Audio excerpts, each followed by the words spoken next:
también nuestra grabación. Y bueno, pues nada, primero darles la bienvenida a nuestro Journal Club del día de hoy. Estamos muy contentos porque primero, bueno, pues un récord de audiencia muy importante, pero también porque el día de hoy presentan dos médicos a los cuales aprecio mucho.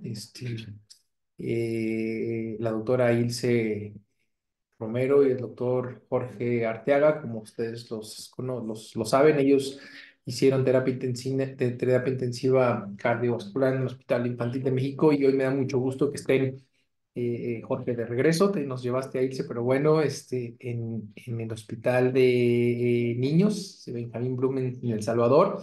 Me da mucho gusto el recibir también a sus residentes y nos van a presentar un tema de mucho interés. Veo a muchos buenos amigos aquí conectados y sé que va a ser una gran sesión acerca de las miocarditis agudas que hay de nuevo en el tratamiento por evidencias.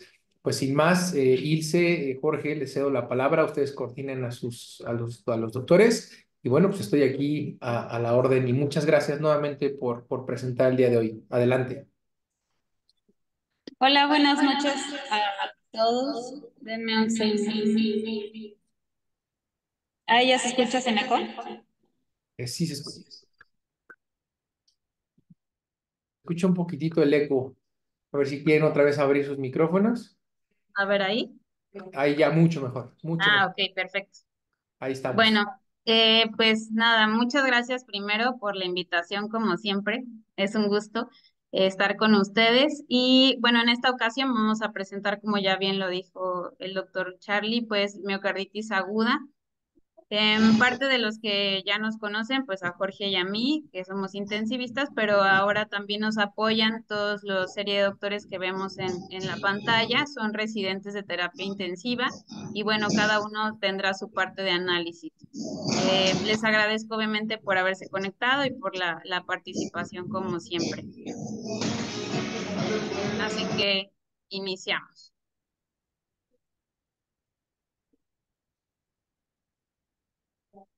Como introducción, vamos a ver dos artículos que obviamente no les mandé porque solamente es un poco de conceptos. Uno es de la AJA y el otro es un up-to-date sobre miocarditis aguda, solo para entrar un poco en el contexto de lo que vamos a ver, criterios diagnósticos, una breve reseña para entrar ya de lleno a los artículos que enviamos al journal.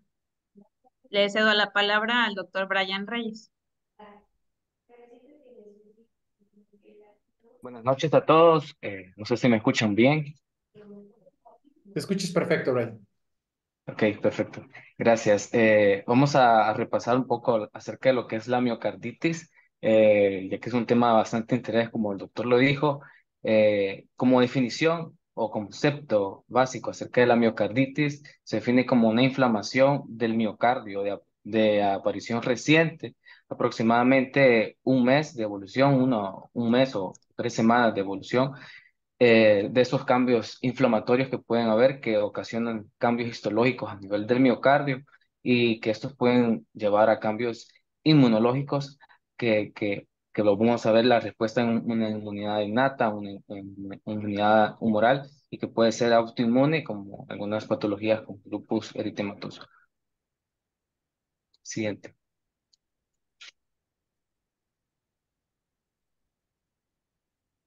Como datos epidemiológicos, eh, una prevalencia de la miocarditis aguda de más o menos de 1,2 a 2 por ciento, 12%, perdón, de la población en Estados Unidos que pueden ser diagnosticados con miocarditis aguda, una incidencia más o menos de 2 a 100,000 pacientes al año que se pueden diagnosticar.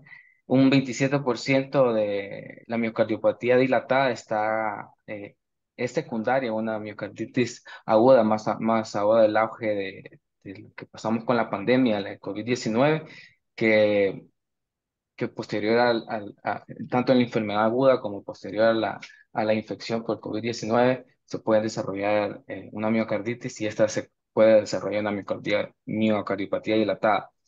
Eh, Presenta más o menos la miocarditis aguda a un 2% de los niños que sufren muertes súbitas que, que está relacionada con la miocarditis aguda. Y el 2% de las miocarditis agudas se puede comprobar ahora de manera histológica. Como dato de la etiología acerca de la miocarditis aguda es muy amplio.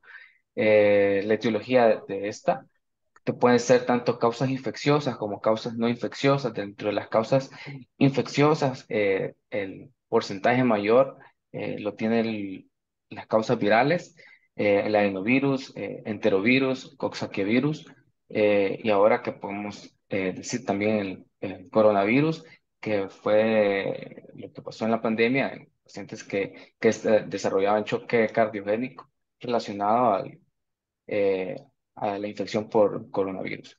Dentro de bueno, no solo de los virus, también podemos hablar de algunas bacterias como clamidia, neumonía, como micobacterio de tuberculosis, salmonella, y otras que pueden ocasionar lo que es una miocarditis aguda. Dentro de las causas no infecciosas tenemos las causas inmunológicas, aquellos pacientes pacientes que pueden tener enfermedades reumatológicas, como el lupus eritematoso o enfermedades celíacas, una tiroiditis Hashimoto, diabetes mellitus que pueden desarrollar una miocarditis aguda. Dentro de las hipersensibilidades o de los medicamentos que pueden estar relacionados con una miocarditis aguda, está la acetazolamida, intoxicación por digoxina. La misma dobutamina puede ocasionar una miocarditis aguda y que tenemos que tener bastante precaución al momento de utilizar estos medicamentos porque puede ocasionar una miocarditis aguda. Dentro de las toxinas podemos la cocaína, el etanol, los antraciclinas también pueden dar lo que es una miocarditis aguda. Siguiente. Dentro de la fisiopatología de la miocarditis aguda, sabemos que podemos distinguir tres tipos de lo que es, de lo que son, o tres diferentes tipos histológicos de lo que puede ocasionar una miocarditis aguda, eh, que puede ser tanto linfocitaria o eosinofílica, o de células gigantes, que las células gigantes están muy relacionadas con las causas virales y son las de mayor mortalidad o de mayor mal pronóstico en los pacientes que desarrollan miocarditis aguda. ¿Qué es lo que pasa cuando un paciente tiene miocarditis aguda?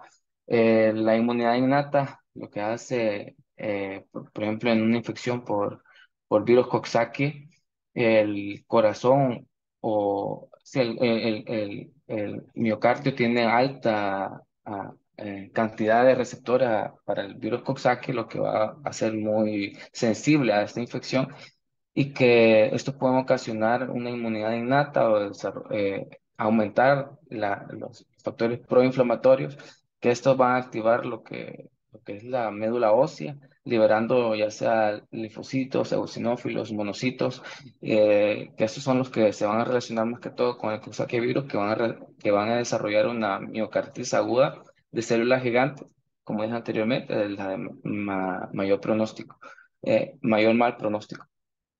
Eh, y que la literatura dice que pues no es tanto la reacción inflamatoria que puede ocasionar el virus, sino que la respuesta de la inmunidad que tiene, que tiene el cuerpo hacia la infección, que es lo que ocasiona la muerte de los cardiomiocitos y lo que ocasiona una lesión no isquémica a nivel del miocardio, que es lo que va a ocasionar al final una disfunción sistólica del ventrículo izquierdo y el ventrículo derecho y que va a ocasionar al final un choque cardiogénico.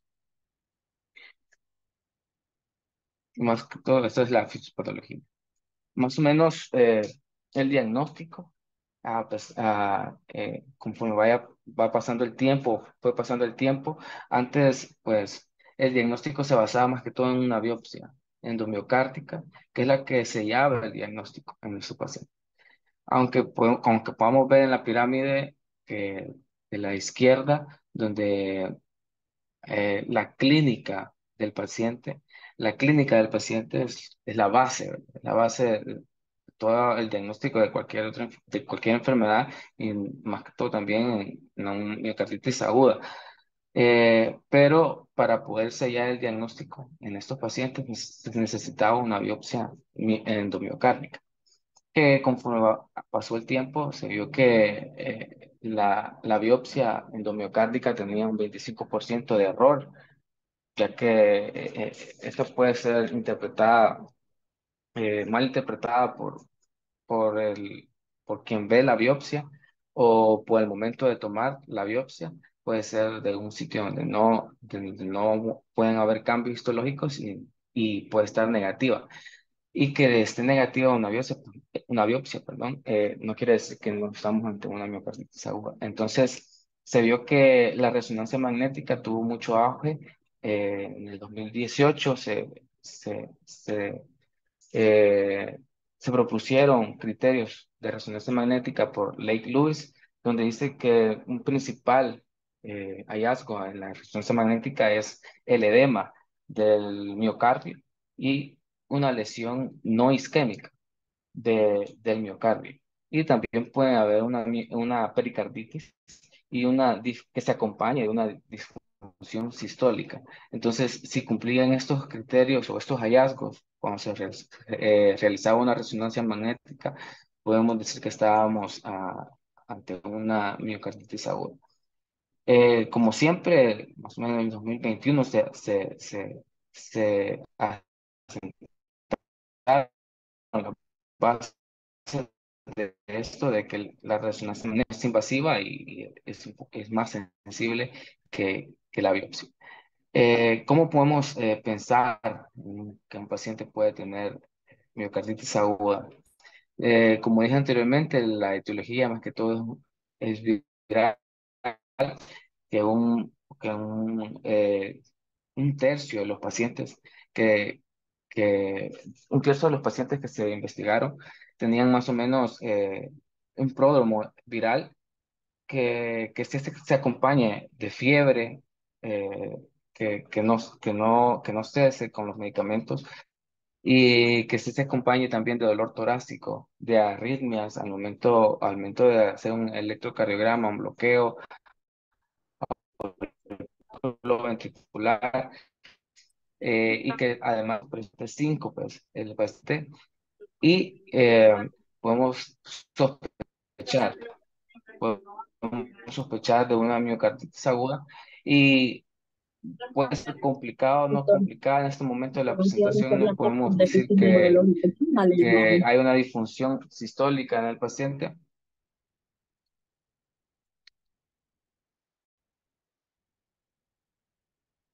Disculpe. Ok, Adelante, sigo. adelante, pues. En este momento de la en este momento de la presentación clínica del paciente no podemos decir que hay una disfunción sistólica, a menos que hagamos un ecocardiograma que nos confirme. Pero podemos pensar siempre que un paciente puede tener miocarditis o sospechar que un paciente tenga miocarditis aguda cuando hay un pródromo más o menos de un mes de evolución de un cuadro viral que se acompañe de fiebre, que se acompañe de dolor torácico, que puede tener más que todo arritmias. En ese momento, pues vamos a sospechar una miocarditis aguda. Hermano Toby. Acá tenemos diferentes escenarios que se puede acompañar o que puede tener una miocarditis aguda. Que en la parte de arriba de la imagen tenemos el porcentaje de lo que de una miocarditis aguda complicada, no complicada y complicada, de aquellos que pueden tener una mortalidad en un año o necesitar un trasplante de del corazón a razón de un año. Tenemos que la miocarditis aguda puede ser no complicada y puede ser complicada. Dentro de las no complicadas, una clave que tenemos que tener o claves, una sospecha que tenemos que tener el paciente, aquel paciente que tenga un dolor de pecho agudo, que se acompañe un aumento biomarcadores cardíacos, sea esto troponinas, pro-BMP, BNP, que, y que tenga a nivel del ventrículo, cuando se hace un ecocardiograma a nivel del ventrículo izquierdo, que esté normal o una leve dilatación. Espero que estos pacientes, como no son complicados, tengan una estabilidad hemodinámica. Y con el manejo de estos pacientes siempre se debe de descartar una enfermedad coronaria y que se debe sellar el diagnóstico, ya cuando se tiene una sospecha de una resonancia magnética, donde nos van a dar si tiene un edema, si tiene una lesión no isquémica del miocardio, que nos puede confirmar el diagnóstico. En este momento podemos dar eh, inmunoterapia al paciente y también nos obliga a hacer más investigaciones que pueda haber recurrencias o algo genético que el paciente puede tener. Entonces, el riesgo de mortalidad y de, y de trasplante cardíaco es menos del 5% en estos pacientes que presentan una miocarditis no complicada. Eh, eh, Luego tenemos la miocarditis complicada, que aquí pues ya podemos ver que hay eh, siempre tenemos el dolor agudo del pecho que se acompaña de síncope. Siempre hay un aumento de las enzimas cardíacas, pero en este momento, ya al momento de realizar un ecocardiograma, tenemos que hay una disminución de la fracción de eyección menor del 50%. Podemos decir que podemos estar enfrente a una miocarditis fulminante. En este momento, pues ya también hay manifestaciones electrocardiográficas donde hay un bloqueo AB y puede haber también arritmias ventriculares. Al momento del diagnóstico, ya cuando se sospecha y la terapia del paciente, pues siempre hay que descartar una enfermedad coronaria. Hay que dar tratamiento para las arritmias, una resonancia magnética, iniciar terapia eh, vasoactiva en esos pacientes porque ya tienen una estabilidad hemodinámica y considerar siempre la inmunoterapia. En este momento, pues es recomendable realizar una biopsia, ¿verdad?, endomiocárdica para saber ante qué eh, patrón histológico estamos, si es linfocitario, eosinofílico o es de células gigantes, para orientar más el diagnóstico, el tratamiento, perdón. Eh, Además de eso, y que en un año eh, el porcentaje aumenta, más o menos el 25% de estos pacientes van a, a morir o van a necesitar un trasplante cardíaco. Ya como estamos frente a una miocarditis fulminante, eh, aquí pues ya siempre se acompaña de lo anterior y además de esto hay una inestabilidad hemodinámica del paciente y que en este momento sí necesitamos una biopsia endomiocárdica para diferenciar los tipos histológicos de la miocarditis aguda. Y necesitamos algo que dice ahí, un diagnóstico temprano, porque si retrasamos el diagnóstico y retrasamos la terapéutica, pues va a ser deleterio para el paciente y el riesgo de mortalidad va a aumentar. Y el trasplante y la muerte del paciente a un año después de tener la miocarditis aguda o diagnosticarla es más o menos del 80%.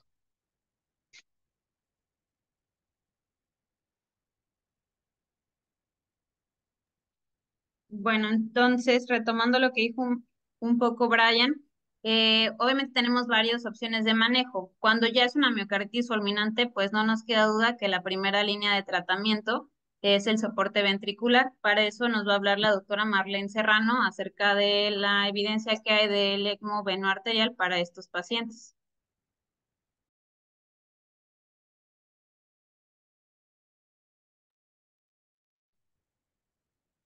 Bueno, tengan buenas noches. Para iniciar a hablar sobre el manejo de la miocarditis aguda fulminante, se ha descrito el soporte vital extracorpóreo como tratamiento de primera línea cuando ha fallado el tratamiento médico convencional. Y este es un estudio, una revisión retrospectiva que se hizo en un hospital de Corea del Sur entre abril de 2013 y abril de 2015, donde se incluyó a 13 niños que tenían el diagnóstico de miocarditis aguda fulminante y que había fallado el tratamiento médico convencional. Todos estos pacientes presentaban insuficiencia cardíaca aguda o arritmia y también tenían antecedentes recientes de una enfermedad de vías respiratorias superiores y ninguno de ellos tenía antecedentes de una enfermedad cardíaca previa. La indicación para iniciar el soporte vital extracorpóreo fue una insuficiencia cardíaca y pulmonar refractaria al tratamiento médico, arritmia no controlada, incluida una taquicardia ventricular o fibrilación ventricular, paro cardíaco, fracción de eyección del ventrículo izquierdo baja, menor del 20%. Todos los procedimientos se iniciaron con un abordaje temprano. Si el paciente venía de la sala de emergencia, el procedimiento o el soporte se iniciaba dentro de las 2 a 4 horas posteriores o si estaba ingresado en otro departamento, el soporte se iniciaba inmediatamente. El protocolo que se hizo, pues, fue un ECMO venoarterial. El abordaje vascular fue un acceso periférico donde se utilizaba la arteria carótida interna derecha y la vena yugular interna derecha. Se mantuvo una infusión intravenosa continua de heparina para lograr un ACT entre 160 y 180 segundos. Y pues la monitorización se hizo mediante la ecocardiografía, también el análisis de los gases arteriales y las radiografías de tórax. El destete del ECMO se inició cuando la fracción de eyección mejoró más del 30% de su basal y no hubo cambios hemodinámicos después del cese temporal del flujo del soporte vital extracorpóreo durante 5 a 10 minutos del destete. Los resultados, la corte de pacientes incluyó a niños entre edades de 2 años y el peso corporal de 10 kilos. Fueron 5 niñas y 8 niños. Entre estos, en 7 niños se detectaron patógenos virales y en los demás no se identificaron ninguno de los patógenos específicos. En estos pacientes se realizó una reanimación cardiopulmonar extracorpórea a 3 de los pacientes que entraron al estudio y diálisis a 4 de ellos. 11 pacientes recibieron dosis de gamma globulina intravenosa como inmunoterapia a dosis de 2 gramos por kilo. Y el destete fue posible en 11 pacientes. A los otros 2 pacientes no se les pudo desconectar del ECMO y se sometieron a un trasplante de corazón. Se mantuvieron en ECMO mientras se les hacía el trasplante. Mencionan que solo hubo un fallecido que ya tenía el diagnóstico de una encefalitis, perdón, por enterovirus antes del procedimiento. A este sí se le pudo retirar el soporte, pero no se recuperó y siguió empeorando hasta que fue evaluado como muerte cerebral y pues fue donador de los órganos viales.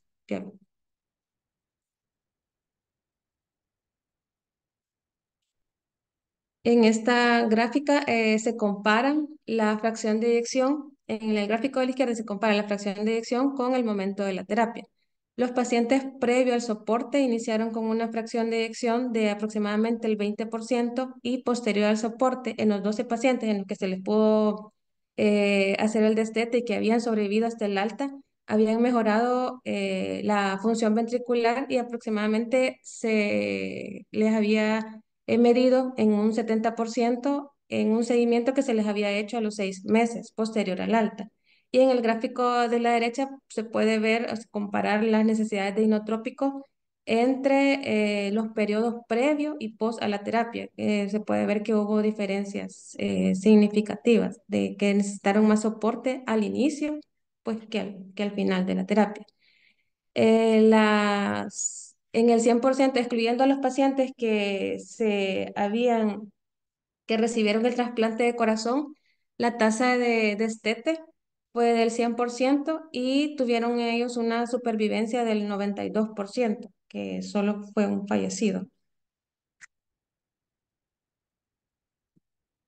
Y las complicaciones, pues solo hubieron complicaciones neurológicas por tromboembolismo. Una fue una trombosis intracardíaca que afectaba 4 cámaras en los que se tuvo que realizar una trombectomía de emergencia y después de la operación el paciente solo tuvo una secuela neurológica menor, que fue la hipertonía en el brazo izquierdo, pero también mencionaban que a ese paciente se le había diagnosticado eh, unas, eh, una enfermedad genética que tenía que ver con el desarrollo de las trombosis. Y otra complicación que se observó fue una debilidad del lado izquierdo porque presentaba un infarto de los ganglios basales derechos, pero solamente fueron complicaciones. Esta solo fue pensaban ellos que era debido al cambio de una cánula en un paciente que había sido trasplantado.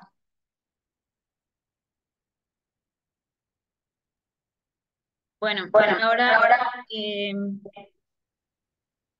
si nuestra falla cardíaca, perdón, nuestra miocarditis no fuera fulminante en este caso, o como en muchos centros como el de nosotros, donde el programa de ECMO está en vías de desarrollo, pues debemos de buscar otras opciones terapéuticas y esta es lo que más nos vamos a enfocar en qué opciones tenemos disponibles para que nosotros demos tratamiento médico si no son candidatos a una terapia de soporte ventricular, que igual está descrito el uso de balón de contrapulsación aórtico en pacientes más de 30 kilos o los soportes como el Berlin Heart. Pues si no tenemos estas opciones en nuestros centros, pues ¿qué podemos ofrecerle a estos pacientes?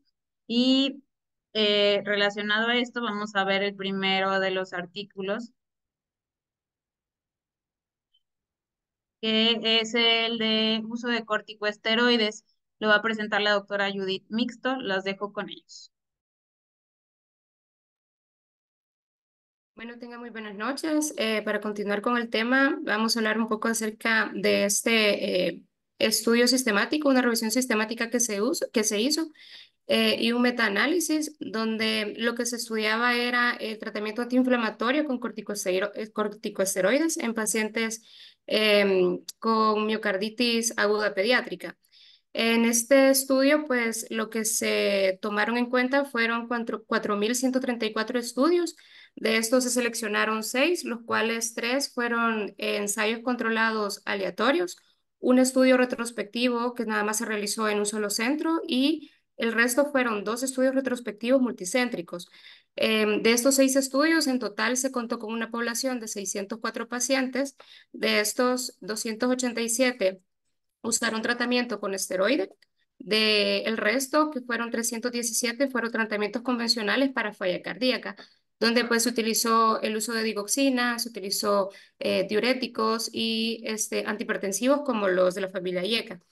El rango de edad con el que se hizo el estudio fue con pacientes entre un mes hasta 17 años y generalmente el diagnóstico de miocarditis se hizo por biopsia endomiocárdica en estos pacientes. En esta tabla podemos ver las características clínicas con las cuales contaban los diferentes estudios que, como anteriormente lo mencionábamos, habían sido 6. Podemos observar los diferentes periodos de tiempo en los cuales fueron realizados, que vamos desde el tiempo de 1995 hasta el año del 2019. Podemos ver pues los diferentes tipos de estudios que se realizaron, que fueron retrospectivos o estudios multicéntricos, y también la duración que duró, valga la redundancia, el estudio. También podemos ver un rango de medias o de medianas, mejor dicho, que iban entre los 2.2 a los 7.5 años. Y algo bastante que llamó la atención de estos estudios es de que al utilizar los esteroides, ellos no tipificaban cuál era el esteroide que se iba a utilizar, no especificaban el rango de dosis ni el intervalo de días que se utilizaba, sino que en los diferentes estudios podemos observar que se utilizaron diferentes esteroides, diferentes dosis y diferentes intervalos de tiempo. Entonces, no hay como un consenso que nos diga sobre cuál es la dosis que ellos recomiendan, cuántos días y cuál es el esteroide que se tiene que utilizar. Y en algunos estudios sí se hizo la comparación con el tratamiento habitual y en otros de estos estudios pues no utilizaron el grupo de comparación.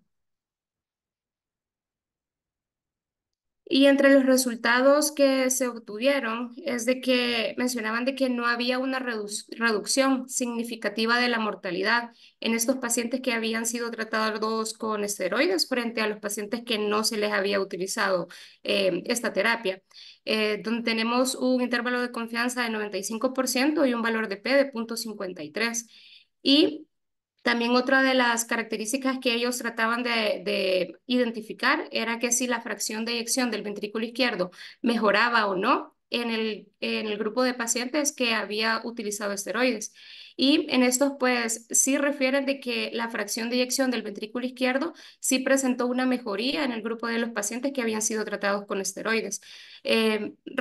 Demostraba de que había un valor de P de 0,0009, que eso nos daba un intervalo de confianza del 95%, pero eran muy específicos en que el medicamento que se tenía que utilizar era la prednisona a dosis de 2 miligramos por kilo dosis, y que estos resultados no se evidenciaron con el uso de la dexametasona.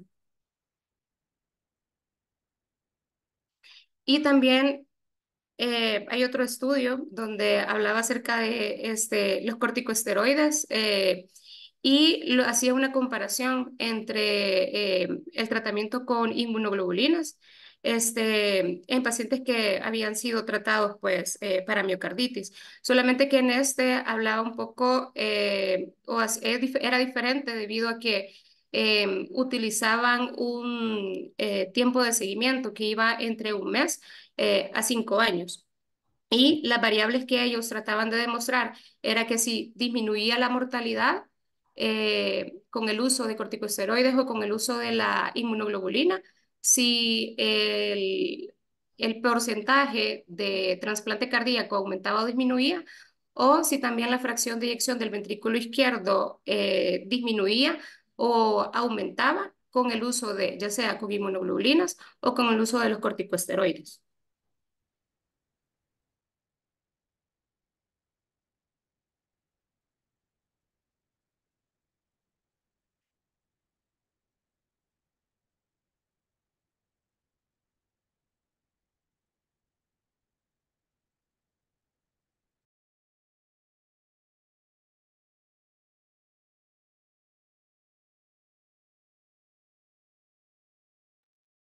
Judith, te dejamos de escuchar. Sí, te dejamos de escuchar.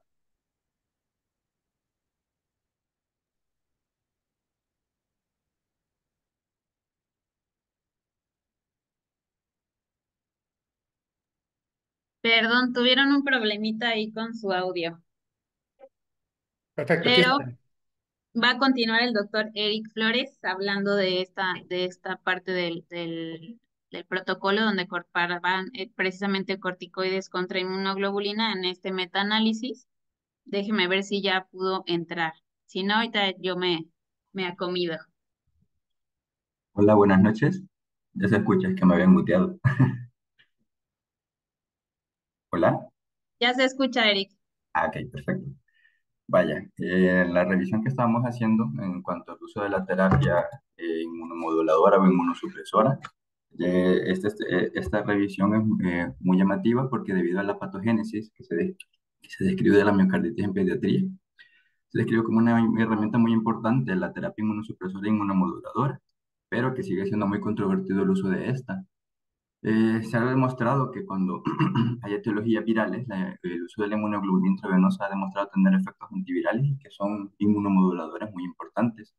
Y de ahí surge esta revisión realizada en el año 2019 que se realizó en la revista Frontiers in Pediatrics, evaluando, realizando una comparación, uso de esteroides e inmunoglobulina. En total se estudiaron 4.542 estudios. Se tomaron 8 de estos propiamente, incluyendo 2 ensayos aleatorizados y 6 que fueron estudios retrospectivos. En 5 de estos, como podemos ver aquí, se analizó lo que era el uso de la inmunoglobulina intravenosa y 3 estudios se enfocaron en el uso de los corticosteroides propiamente. Vemos de que utilizaron diferentes esteroides, como previamente en el estudio que mencionó Judy, el uso de la prednisolona, y un estudio en el cual no se mencionaba cuál era específicamente el esteroide que se había utilizado y la pauta de administración. Vemos que también existe algo de diferencia respecto a cuáles son las pautas de dosificación en los estudios que utilizaron inmunoglobulina, cambiando en el rango de dosificación que van de los 0,4 gramos por kilo día a completar 2 gramos en 5 días, dosificaciones de 2 gramos por kilo en una sola dosis, o la administración de 2 gramos a lo largo de 24 horas o administradas 1 gramo por kilogramo por día. Pasemos a la siguiente.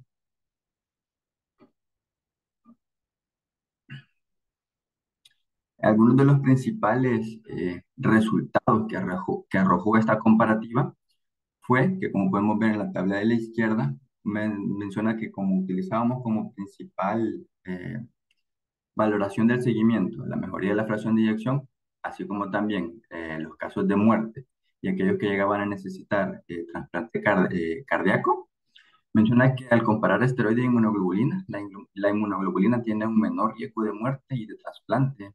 No se describió, sin embargo, una diferencia estadística en el mejoramiento de la fracción de eyección del ventrículo izquierdo entre los grupos tratados con esteroide y aquellos que recibieron terapia convencional.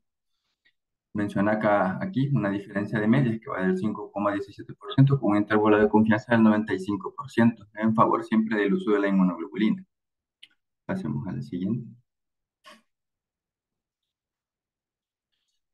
En cuanto al uso de la inmunoglobulina, otro de los hallazgos a resaltar es que aquellos pacientes que eran tratados con inmunoglobulina intravenosa revelaron un nivel más alto de mejoría de la fracción de eyección del ventrículo izquierdo, si bien en el estudio no mencionan en qué porcentaje se mejoraba, pero sí mencionaba de que este era mayor respecto al grupo de control.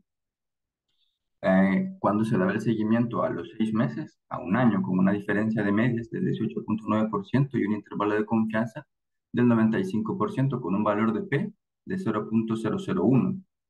Menciona también que la incidencia de muerto de trasplante de corazón en los pacientes pediátricos que fueron tratados con inmunoglobulina fue menor que en los que recibieron la terapia convencional al final del seguimiento. Pasemos. Traemos también a mención una actualización de una revisión realizada en Cochrane por Robinson en el año 2020. Pasemos. En la cual era un estudio que fue mixto. Realizaron una revisión de casos en los cuales se había abordado estudios tanto de adultos y niños. Lo que nos interesa para esta sesión sería el hablar del cuanto al estudio pediátrico que fue realizado en Egipto. El autor es El Sayedi en el año 2013. Incluyeron en su muestra de pacientes 86 niños con diagnósticos principalmente de miocardiopatía dilatada aguda con FEBI por debajo del 20%. El rango de edad de los pacientes incluidos en el estudio iban de los 4 meses hasta los 6 años y la intervención consistió en la administración de inmunoglobulina intravenosa 1 gramo por kilo por 2 días o la utilización de placebo que según describieron en el estudio era la administración de una solución glucosada al 5%. El seguimiento se realizó durante 6 meses, que era principalmente, al igual que los demás estudios que se han venido mencionando, la valoración del mejoramiento de la fracción de eyección del ventrículo izquierdo, la muerte o necesidad de trasplante cardíaco o ambos, en ambos grupos. Pasamos a la siguiente. En cuanto a los resultados que arrojó, se menciona de que existía una mejoría en la fracción de eyección en el grupo que recibió la inmunoglobulina. Respecto al control, mostraron mejoría de la FEBI después de los 6 meses, con una diferencia incierta entre los grupos. Menciona de que uno de los pocos datos que marcaba una diferencia significativa entre los grupos de control y los que recibieron la terapia con inmunoglobulina era que el grupo de control sí tenía niveles de troponinas más elevados al inicio del estudio. También menciona entre los otros hallazgos que el uso de la inmunoglobulina intravenosa favorece, pero que no mejora significativamente la supervivencia. No describen, eso sí, cuál fue el ratio o la cantidad de los pacientes del total del estudio que llegaron a fallecer, pero sí menciona de que la supervivencia sí mejora de una forma significativa en aquellos que habían recibido la administración de la inmunoglobulina.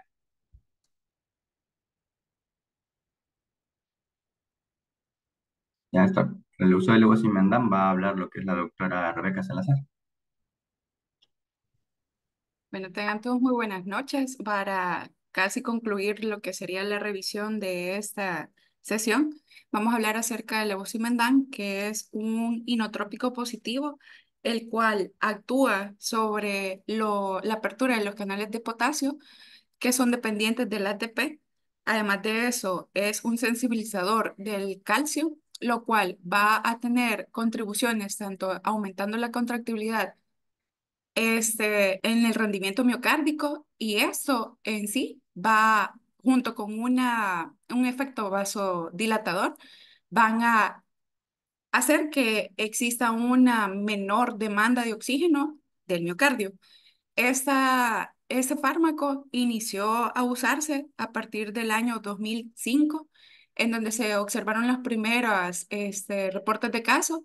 El día de ahora es del 2015 de una paciente de 12 años, la cual era previamente sana con un diagnóstico de miocarditis aguda viral. Su clínica inicia a partir de los 10 días de enfermedad, de fiebre, posteriormente 7 días que evoluciona a dolor abdominal, además de eso, dificultad respiratoria, que posteriormente hablaba de 2 días de dolor torácico, el cual se catalogaba de fuerte intensidad, por lo que decidió consultar. Inicialmente, la paciente llegó con datos de taquicardia, con una frecuencia cardíaca de 140 latidos por minuto, una saturación de 97%, con una respiratoria de 44 y normotensa. Al examen físico se observaban datos de insuficiencia cardíaca, como sería hepatomegalia, yugulares ingurgitadas, auscultar estertores congestivos. Se le realizó, además de estudios de laboratorio, estudios también de gabinete, en donde se le realizaba un electro que daba datos de miocarditis y un ecocardiograma, en donde se observaba falla biventricular, además de eso, una fracción de eyección del 15%. Se inició a manejar. La siguiente diapositiva, doctor. En el primer día con lo que es el inicio de oxígeno, posteriormente el inicio de infusión de dobutamina y digoxina. Sin embargo, ya en su evaluación el segundo día no había mejoría, por lo que se decidió iniciar carvedilol y enalapril. Además de esto, según su evolución, presentó una taquicardia supraventricular, por lo que se decidió iniciar diltiazem. Sin embargo, la paciente, a pesar de todas las medidas, no se observaba una mejoría clínica, por lo que se decidió iniciar levosimendan al tercer día e iniciar también a destetar lo que sería la infusión de dobutamina hasta el destete completo. Se estuvo con levosimendan, con lo cual a partir del día cuarto y no, del quinto al sexto se observó que había mejoría clínica, se le realizó un ecocontrol en donde se observaba que había una fracción de eyección del 35%. Entonces, el levosimendan actúa principalmente por sus dos principios activos, los cuales son OR 1855 y OR 1896, que el más importante de estos es OR 1896, el cual los dos van a tener una vida media larga de 75 a 80 horas, por lo que la duración del levosimendan suele ser de 7 a 9 días. A diferencia del levosimendan en sí, que solo dura 1 hora como vida media. Este, este efecto es importante, ya que esto hace que el levosimendan tenga una duración más larga y que su efecto comprometa más que todo la sístole y no la diástole, tratando de no actuar sobre lo que es la relajación ventricular. Se ha observado que el levosimendan, además de los efectos en la hemodinamia de los pacientes, también tiene efectos en mejorar lo que sería la mortalidad al día 31 y 180. Sin embargo, es una terapia que se continúa reevaluando y estudiando en la edad pediátrica.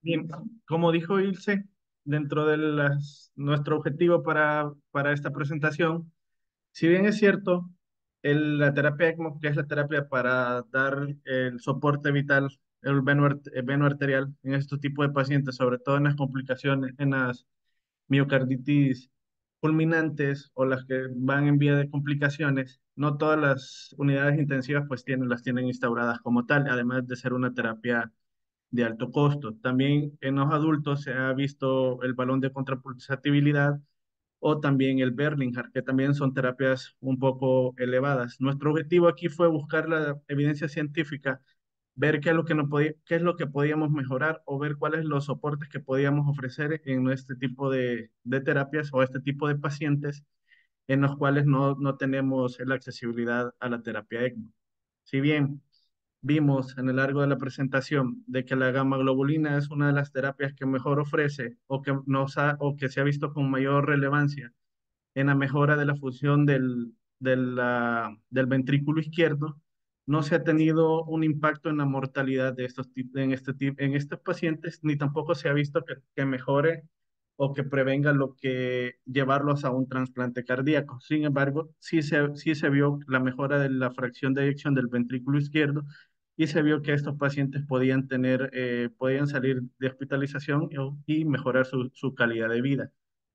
Medicamentos como el levosimendan, hay muchos artículos, todos son de reporte de casos en la población pediátrica, no hay un estudio de casos y control o algo así que nos puedan ayudar o ver la efectividad del medicamento. Sin embargo, en la mayoría de artículos de reporte de casos sí se ha visto la mejoría en este tipo de pacientes. Por eso nosotros lo dejamos como una duda o el beneficio de la duda, mejor dicho, para este tratamiento.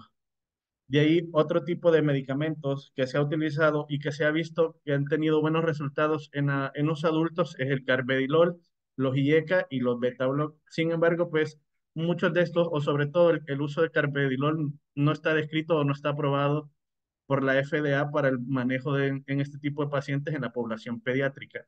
Y de ahí tenemos los medicamentos como los esteroides, la ciclosporina y la acetropina, que ya no tienen ninguna relevancia su uso, ya quedó en desuso y ya no hay evidencia científica que nos apoye el uso de este tipo de medicamentos.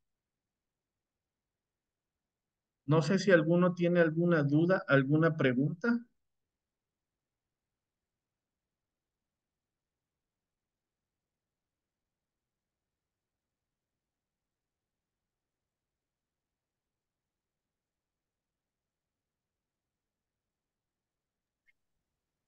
Muy bien, George. Bueno, pues gusto saludarte. Muchas gracias a todos. Una gran dinámica que hicieron el día de hoy. Muchas gracias a todos los que participaron. Y bueno, sé que va a haber muchos comentarios. Adrián, adelante.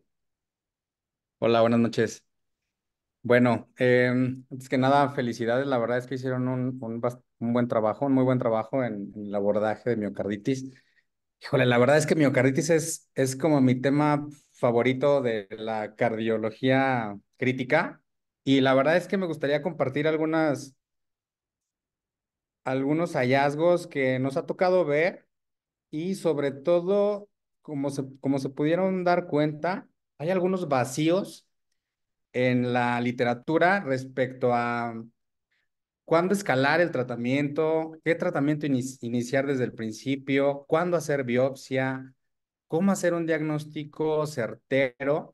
Y la verdad es que lo único que ha demostrado mejorar la sobrevida y la tasa de complicaciones en miocarditis es el diagnóstico oportuno y la agresividad en el tratamiento. Entonces, la mayoría de los niños con miocarditis pueden tener una presentación subaguda, pero la mayoría de los que nos toca ver a nosotros son pacientes que tienen falla cardíaca o choque cardiogénico.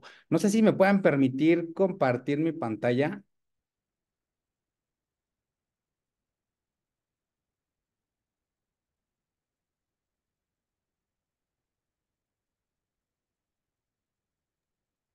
Un segundito, ahorita. Gracias.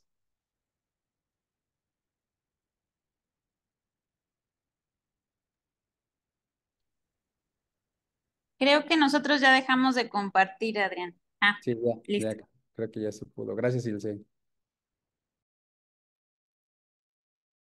Bueno, la verdad es que el diagnóstico de miocarditis suena fácil, pero no lo es tanto, sobre todo por la gran diversidad con la que se presentan los pacientes. Y la mayoría de las veces el paciente se presenta de esta manera, ¿no? La mayoría de los niños que nos llegan a nosotros son pacientes con una función cardíaca muy mala, ¿sí? Y con una alteración importante en la movilidad segmentaria, ¿sí? Entonces, para nosotros hacer el diagnóstico de miocarditis tenemos varios criterios. Los primeros, pues, son clínicos. Un paciente con fiebre y respuesta inflamatoria sistémica de más de 5 días de evolución, pues evidentemente no es un paciente del todo normal y nos obliga a descartar un padecimiento cardíaco. Entonces, tenemos criterios clínicos, criterios bioquímicos, criterios electrocardiográficos, criterios ecocardiográficos, criterios por imagen cardíaca y criterios histológicos. Entonces, muchas veces el paciente con miocarditis puede tener compromiso endocárdico con disfunción valvular, compromiso miocárdico con disfunción sistólica importante, pero no siempre puede tener disfunción sistólica, disfunción diastólica y compromiso pericárdico. Cuando hablamos compromiso de las 3 capas, pues entonces hablamos de un componente que llamamos carditis. Y la carditis habla de un proceso inflamatorio de causas muy diversas y que incluso es un criterio diagnóstico para enfermedad reumatológica, ¿no? O sea, el hecho de que el paciente tenga carditis es un criterio mayor para lupus o para otro tipo de enfermedades inmunológicas.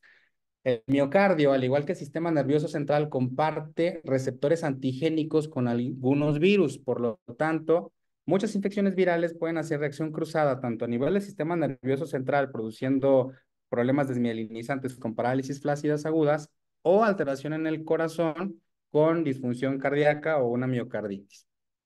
Entonces, las causas, como ya dijeron, pueden ser miles, infecciosas, tóxicas, incluso hay alteraciones miocárdicas asociadas a componentes emocionales. Entonces, la verdad es que las etiologías son muy variadas, ¿no? Entonces, tenemos pacientes que la mayoría se presentan así, con función cardíaca muy mala. Este, por ejemplo, es un paciente que se catalogó con una fracción de eyección del 16%. Y algo muy importante que siempre debemos hacer es que en la evaluación de la función cardíaca de un paciente con miocarditis hay que evaluar la función segmentaria. Y eso lo podemos hacer ya sea con strain longitudinal, strain circunferencial, ¿sí? Porque este nos mide o nos permite ver qué parte del miocardio es la que más está afectada. En el sentido que un paciente con miocarditis rara vez la alteración es, por ejemplo, es un paciente que ya recibió tratamiento, es el mismo paciente que vimos que ya recibió tratamiento 3 días después de iniciar el manejo. La mejoría clínica, la verdad es que la mayoría de las veces, cuando el diagnóstico es oportuno, es sorprendente y nos puede llevar a evitar esa cascada de evolución, o sea, esa bola de nieve de evolución a una falla cardíaca de choque cardiogénico refractario y que el paciente puede llegar a requerir soporte.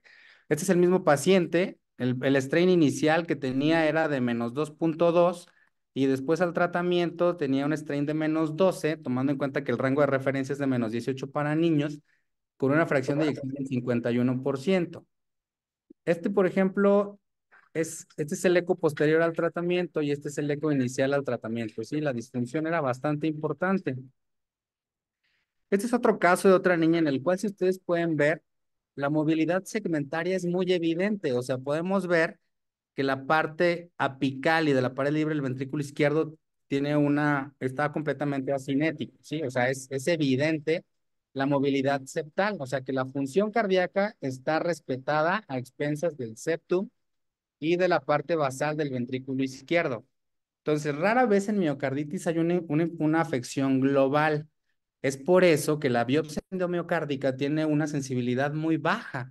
O sea, la biopsia endomiocárdica puede ser positiva entre el 10 y el 20% de los pacientes. Entonces, aquí, por ejemplo, es la paciente del eco anterior, donde vemos que la parte anterior, lateral y parte de la pared posterior del ventrículo izquierdo no se mueve y la función está a expensas de la pared septal, de la parte septal del ventrículo izquierdo. Entonces, una característica importante de estos pacientes es que están taquicárdicos con una muy baja función cardíaca y eso se traduce en un poder cardíaco que se traduce en una presión sistólica que habitualmente es baja.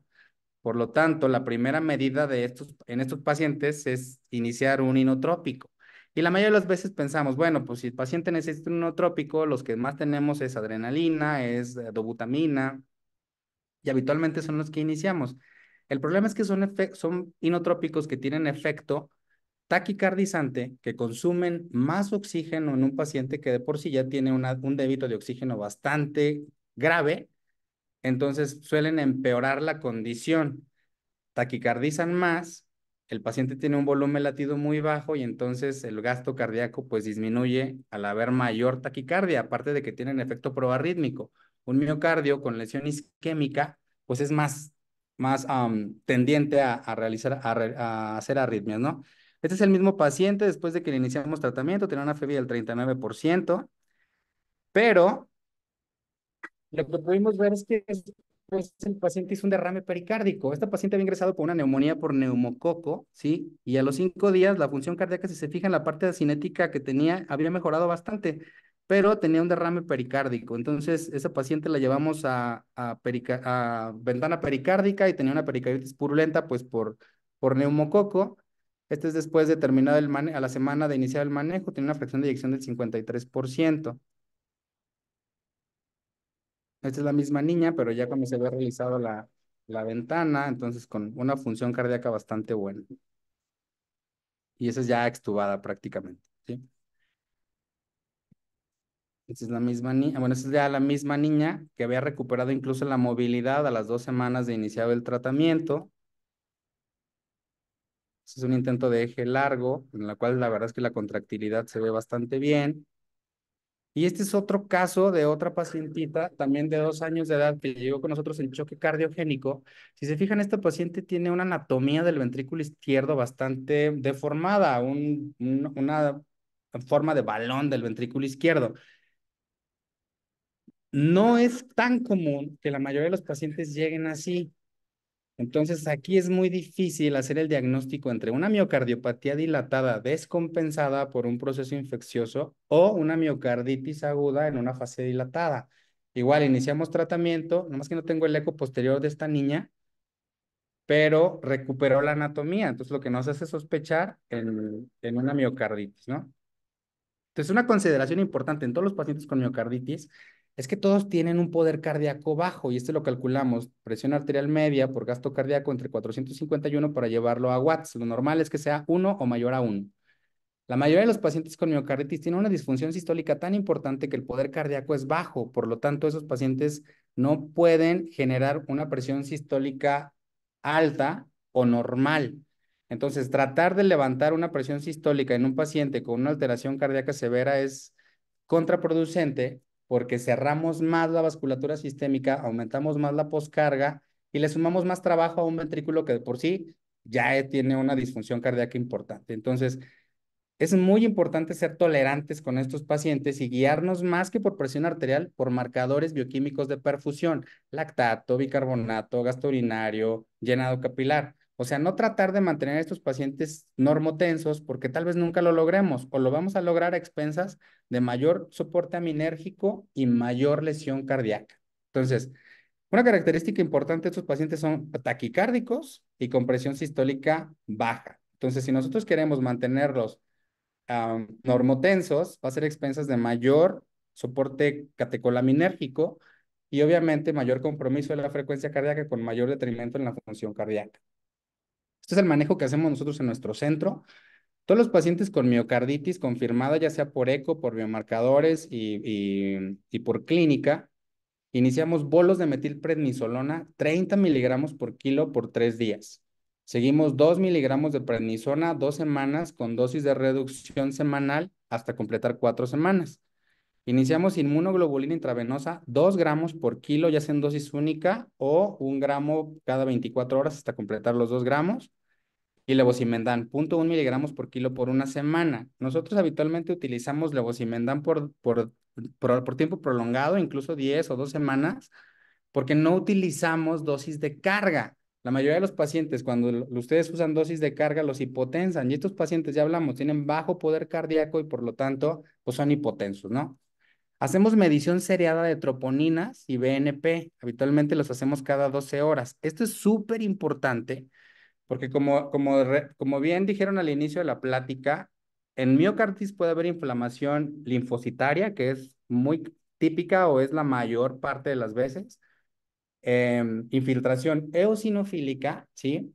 Que eso es más compatible con un síndrome hiperosinofílico y en ese también podemos ver niveles de eosinófilos en sangre periférica elevados, arriba del 15%, o infiltrado por células gigantes multinucleadas o una miocarditis de células gigantes, que esta es catastrófica y la mayoría de los pacientes llevan a trasplante. E incluso en los pacientes post-trasplantados, el riesgo de recurrencia es muy alto. Entonces, cuando la medición de troponinas no disminuye, o sea, si nosotros en 24 horas después de iniciar la gamoglobulina, las troponinas siguen a la alza o se mantienen estables, entonces repetimos la dosis de, no sé si pueden ver mi marcadorcito. Repetimos la dosis de gamma globulina, ¿sí? Si a las 24 horas las troponinas siguen elevadas o incluso aumentan, repetimos la dosis de gamma globulina y llevamos el paciente a resonancia.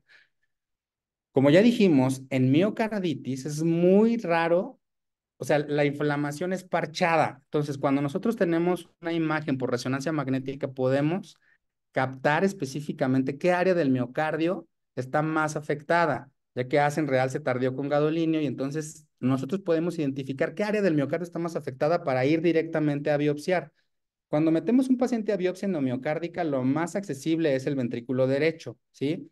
Pero en miocarditis lo que hemos visto es que el ventrículo derecho rara vez está comprometido. Es mayormente compromiso del ventrículo izquierdo. Por eso la mayoría de las biopsias salen negativas. Ahora bien, en algunas miocarditis hay predominio de inflamación transmural, hay inflamación intramiocárdica, hay inflamación epicárdica o hay inflamación endocárdica. Entonces, es muy importante la resonancia porque eso nos va a guiar a hacer una biopsia guiada, ¿sí? Para elegir específicamente el tejido que está dañado y entonces tener una mayor índice de asertividad diagnóstica, ¿sí? Y hacemos o iniciamos manejo de falla cardíaca en pacientes elegibles. Y nuestros pacientes elegibles, la mayoría son pacientes que persisten con dilatación o que persisten con función cardíaca limítrofe o que persisten con falla cardíaca con fracción de eyección normal. Ahora bien, hay una entidad súper importante que la describimos como disfunción sistólica subclínica. Para hacer el diagnóstico de disfunción sistólica subclínica, necesitamos hacer evaluación de la función sistólica por strain. Un paciente que tiene una fracción de eyección normal, o sea, una fracción de eyección arriba de 53%, pero que tiene un strain disminuido, o sea, alteración de la movilidad segmentaria, lo podemos clasificar como un paciente con disfunción sistólica subclínica independientemente del valor de FEBI, ¿sí? Y esto es un paciente que va a desarrollar disfunción sistólica clínicamente evidente en un futuro no muy lejano. Por eso es importante iniciar el tratamiento. Y la principal patología en la cual se describió la disfunción sistólica subclínica fue en la enfermedad de Kawasaki. Entonces, muchos pacientes con enfermedad de Kawasaki pueden tener disfunción sistólica subclínica con fracción de eyección normal. Entonces, una fracción de eyección normal no descarta disfunción izquierda. Entonces, básicamente es el manejo que nosotros damos en nuestro centro a los pacientes con miocarditis. Nosotros somos un centro somos un centro ECMO, entonces no hemos puesto pacientes en ECMO por miocarditis, al menos pacientes que llegan de primera instancia en nuestro centro. Entonces, este es el manejo que nosotros damos, ¿sí? Y es básicamente lo que hemos hecho y lo que nos ha permitido, pues, tener buenos resultados específicamente en este grupo de pacientes. No llevamos a biopsia endomiocárdica de primera instancia bueno, a los pacientes porque la mayoría de estos van a tener un infiltrado linfocitario. ¿Sí? Y ahora, hacer un estudio genético. ¿En qué pacientes hacer un estudio genético? Si ustedes me preguntan en cuáles, yo diría que en todos. No todos los pacientes hacen miocarditis y la mayoría de ellos deben tener un trasfondo genético para que un virus pueda provocar o servir como disparador de disfunción cardíaca. Pues la verdad es que sí, si me preguntan a qué paciente le haría un estudio genético, si tuviera los recursos, se los haría a todos. Muchas gracias y disculpen la intromisión. No, muchas gracias, Adrián. Sé que es un tema que te gusta mucho y bueno, pues gracias por compartirnos ahí su experiencia y bueno, pues esta parte del protocolo y no sé si existan pues comentarios, preguntas, dudas, algo que quieran compartirnos.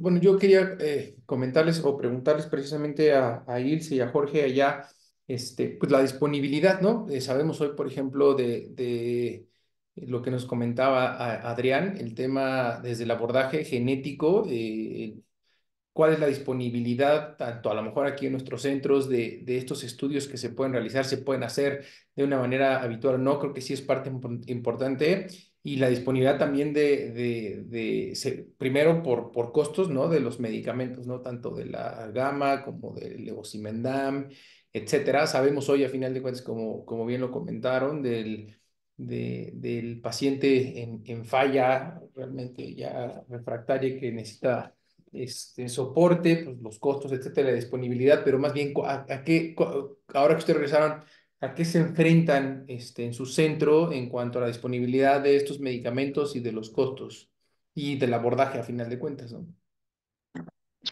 Fíjate que muchísimas gracias antes a Adrián, que súper complementó como siempre, maestro. Muchísimas gracias el tema. Y retomando lo que me pregunta Charlie, en donde estamos actualmente, fíjate que lo que es estudios genéticos es una limitante muy importante para nosotros. Muy pocos estudios genéticos se hacen o se realizan. Y hablando de miocarditis aguda, la verdad es que de los que hemos tenido de pacientes hasta el momento, que justo por eso surgió el tema, porque tuvimos 2 pacientes de estas condiciones y no tuvimos estudio genético y no tuvieron un buen desenlace, pese a que les dimos, pues, digamos, el tratamiento médico descrito. No tuvimos un estudio genético. Ahora, del uso de levosimendan, justamente le dimos ciclo de levosimendan a estos pacientes. Una de ellas falleció por otra situación, porque obviamente dentro de la falla orgánica múltiple y todo que tenía pues criterios para estar en un ECMO y no teníamos en ese momento el recurso, pues fue lo que la llevó a la muerte más que la falla cardíaca, porque había mejorado la fracción de eyección considerablemente con 2 días de tratamiento con levosimendan. Y bueno, el levosimendan sí lo tenemos, obviamente es un fármaco que no es que esté así como a manos llenas, sino que hay que pues pensar bien a quién se lo vamos a colocar, pero no hemos tenido problemas en ese sentido. Y la inmunoglobulina no hemos tenido tampoco problemas, es un más bien que nos autoricen el uso de gamma globulina, creo que como en todos los tercer niveles que nos tiene que autorizar alguien más o el jefe de servicio, ¿no? O el subdirector médico en este caso, que también a una de las niñas se lo colocamos. Entonces, pues realmente lo que sí tenemos, pues ahí un poco retrasado es el estudio genético. Biopsias no se hicieron por la inestabilidad hemodinámica que tenían antes, a ambas, pero sí tenemos, pues, quien realice esas biopsias. Afortunadamente hay un equipo de cardio bastante también organizado por acá, entonces pues sí, con limitaciones como todos, pero creo que también con muchas opciones de manejo. De acuerdo. Sí, creo que la pregunta iba enfocada porque creo que al final de cuentas, como bien lo decía Adrián, ¿no? La sospecha diagnóstica y hacer un diagnóstico oportuno, probablemente eso puede hacer la diferencia para los casos. Y sé que muchos, y como lo comentaron, después de COVID, antes a lo mejor pensaban en una miocarditis. No era como la primera o de las primeras diagnósticos que teníamos y hoy sabemos que son ya cuestiones mucho más frecuentes y que seguramente existen algunos centros en donde pues tenemos como una sospecha, pero no sé y hacia dónde voy, entonces tendría que hacer un abordaje, iniciar tratamientos, etcétera, en lo que lo traslado o qué sé yo, ¿no? Entonces creo que esa parte es hacia ahí va enfocado, ¿no? ¿Cómo podemos nosotros identificar, diagnosticar y a lo mejor iniciar tratamientos antes de que ya sea un poquito tarde, a lo mejor como el caso que usted estuvo? Doctor Bolio, adelante. Bueno, en primer lugar, buenas noches. Me da gusto verlos, saludarlos a todos y y pues felicidades porque el tema estaba muy bien abordado y como dice Ilse, Adrián terminó complementando muy bien. A mí me queda una duda y más bien no sé quién me la puede contestar. Adrián comentaba que son un centro ECMO y que como centro ECMO no, no suelen poner en ECMO a estos pacientes con miocarditis. Ilse nos dice que hubo pacientes que mejoraron con el tratamiento y sin embargo el desenlace no fue bueno porque hubo una mejoría nada más de la fracción de eyección. Entonces a mí me surge la pregunta, si yo tengo un paciente con miocarditis, ¿cuál va a ser el punto de inflexión donde voy a decir, este paciente lo tengo que meter a ECMO antes de que se muera, aun cuando haya mejorado la fracción de eyección?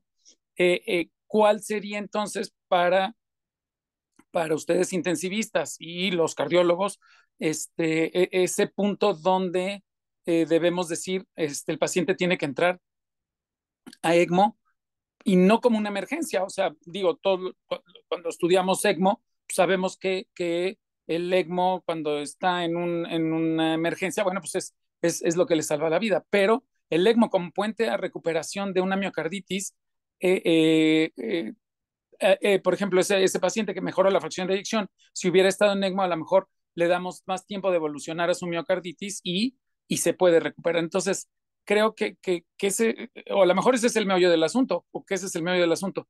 ¿En qué momento voy a poner el paciente a ECMO para no poner demasiados ECMOs o para que no se me escape algún paciente que aparentemente va bien con el manejo y que acaba tronando el miocardio, ¿no? No sé quién la podría contestar esta pregunta. Hola, doctor. Mire, a la decisión de llevar un paciente a ECMO, el miocarditis, la verdad es que los criterios son muy claros. O sea, un paciente con choque cardiogénico por más de 6 horas, que tiene un soporte aminérgico elevado, y elevado, digo, los gringos lo meten con score inotrópico arriba de 50. La verdad es que nosotros consideramos un score inotrópico elevado cuando tenemos arriba de 200, que eso es igual a 0.1 de adrena y 0.1 de norepi o 0.2 de adrena o 0.2 de norepi, que para nosotros ya es una dosis elevada. Es un paciente que tiene un score inotrópico elevado, ¿sí? Por más de 6 horas y que tiene una evolución progresiva hacia falla multiorgánica. O sea, que además de tener el score inotrópico elevado, una condición hemodinámica bastante deteriorada, que estamos hablando que es un paciente con acidosis metabólica, con hiperlactatemia, que deja de orinar, que tiene elevación de transaminasas, o sea, que es un paciente con la evolución propia hacia falla multiorgánica. Entonces, generalmente estos pacientes los consideramos elegibles para ECMO, ¿sí?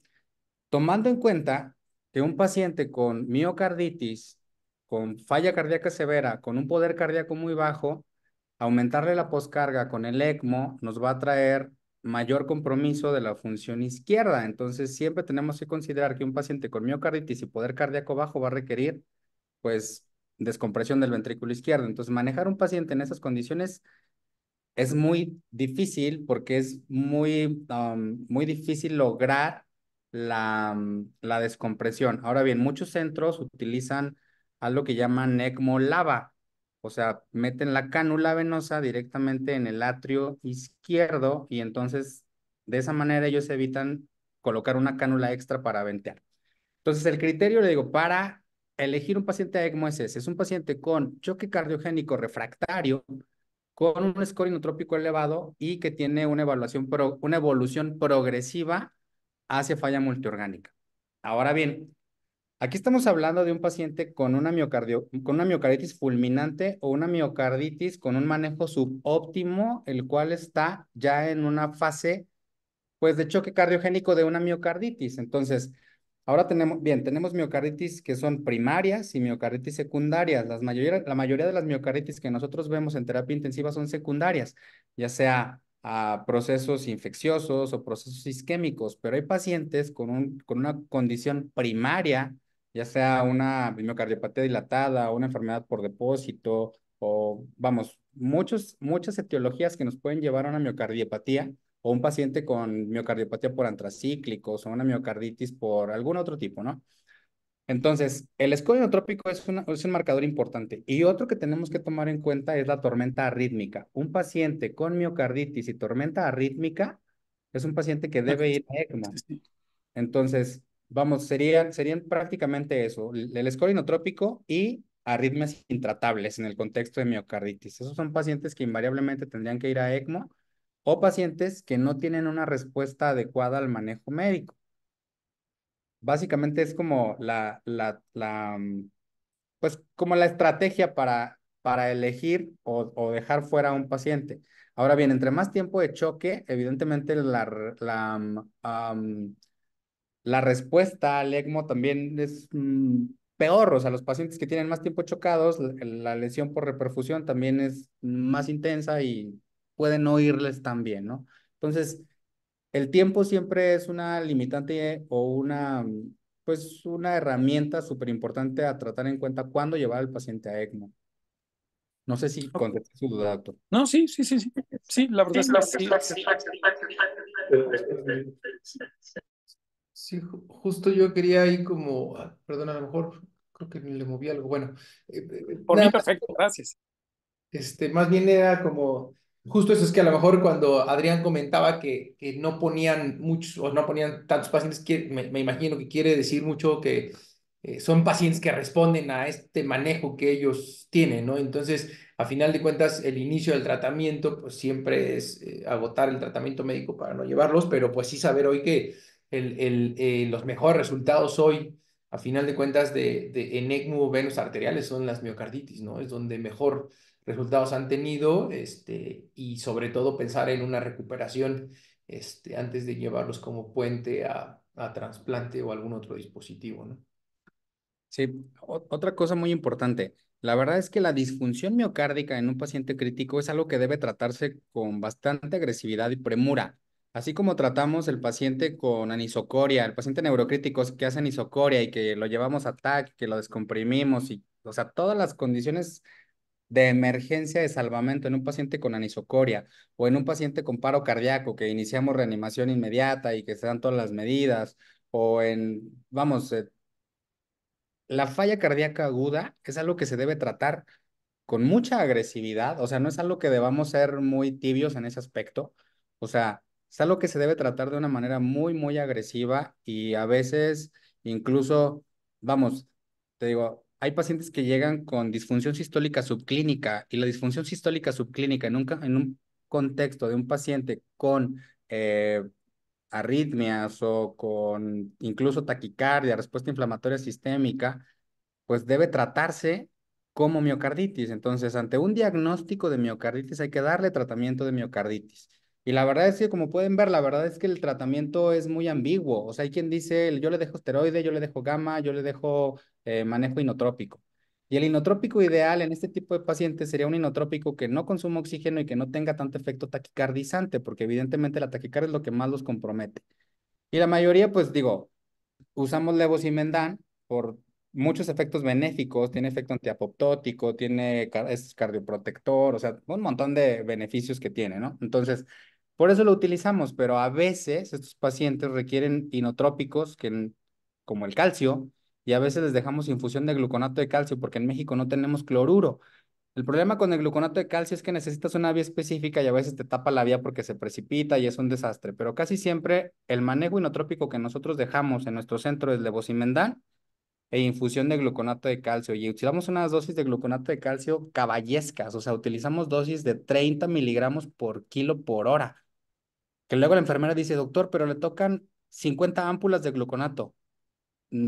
Póngales las 50 ámpulas. O sea, en verdad es una dosis muy, muy alta, pero nos ha sido benéfica, o sea, nos ha ido bastante bien. Entonces, como punto final, quisiera decirles que la falla cardíaca aguda debe tratarse con mucha premura y de una manera muy agresiva, porque de otra forma, si no hay función de bomba, pues no hay función orgánica, ¿no? Entonces, es algo que es la parte inicial hacia el desenlace de falla multiorgánica. Entonces, un paciente con falla cardíaca aguda siempre, siempre debe tratarse de manera agresiva. Y si no mejora, entonces hay que llevarlo a resonancia, hay que llevarlo a biopsia.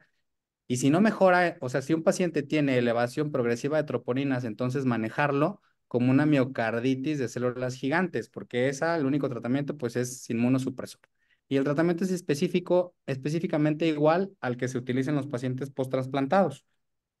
Entonces, iniciar un tratamiento específico durante los primeros días del diagnóstico es lo único que ha demostrado la sobrevida en este grupo de pacientes. Y la sobrevida a 6 meses en miocarditis células gigantes, incluso con tratamiento específico, no supera el 40%. La mayoría terminan en trasplante, pero lo que dijimos, la posibilidad de recurrencia en pacientes post-trasplantados también es alta.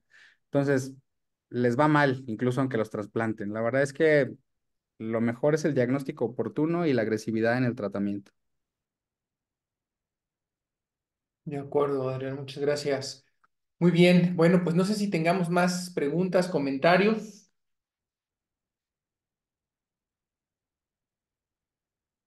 Bien, bueno, pues si no es así, primero, Ilse, Jorge, de verdad agradecerles mucho.